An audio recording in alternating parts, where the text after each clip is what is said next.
Bienvenue dans la Minute Cyber, votre rendez-vous quotidien pour rester à jour avec les dernières actualités de la cybersécurité. On fait le point sur ce 2 septembre 2025. Alors pour commencer ce flash, une nouvelle importante. La société Tech Solutions a confirmé une fuite de données massive, affectant des millions de comptes utilisateurs. Une enquête est en cours pour déterminer l'ampleur exacte. Vigilance. Ensuite, une nouvelle variante de ransomware nommée CryptoLocker 2.0 a été détectée. Elle cible spécifiquement les sauvegardes, rendant la récupération encore plus complexe. Mettez à jour vos antivirus. On continue avec une alerte phishing majeure. Des campagnes très sophistiquées visent actuellement le secteur de la santé, utilisant des emails d'hameçonnage personnalisés. Restez extrêmement méfiants face aux liens inconnus. Autre point chaud, une vulnérabilité critique a été découverte dans un logiciel de vidéoconférence largement utilisé.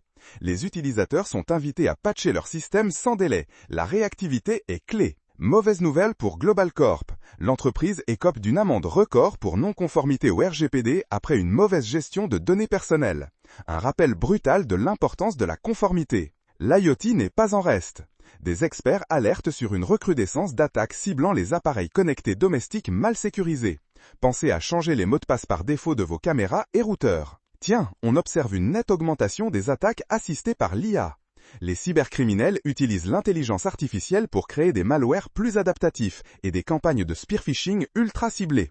L'IA a double tranchant, hein? Un rappel essentiel, l'authentification multifacteur, MFA, n'est plus une option, c'est une nécessité. De nombreuses compromissions auraient pu être évitées avec cette simple mesure. Adoptez-la partout où c'est possible. Et en parlant de ça, la sécurité du cloud reste une préoccupation majeure. Un rapport récent souligne que près de la moitié des entreprises n'ont pas une stratégie de sécurité cloud robuste. C'est un risque énorme. Enfin, bonne nouvelle sur le front de la coopération internationale. Plusieurs agences de cybersécurité ont annoncé une opération conjointe réussie contre un vaste réseau de cybercriminalité. Exactement, l'union fait la force. Et voilà, c'est déjà la fin de cette Minute Cyber du 2 septembre. N'oubliez pas, la meilleure défense, c'est l'information et la prévention. Restez connectés pour notre prochain Flash Info. À très vite!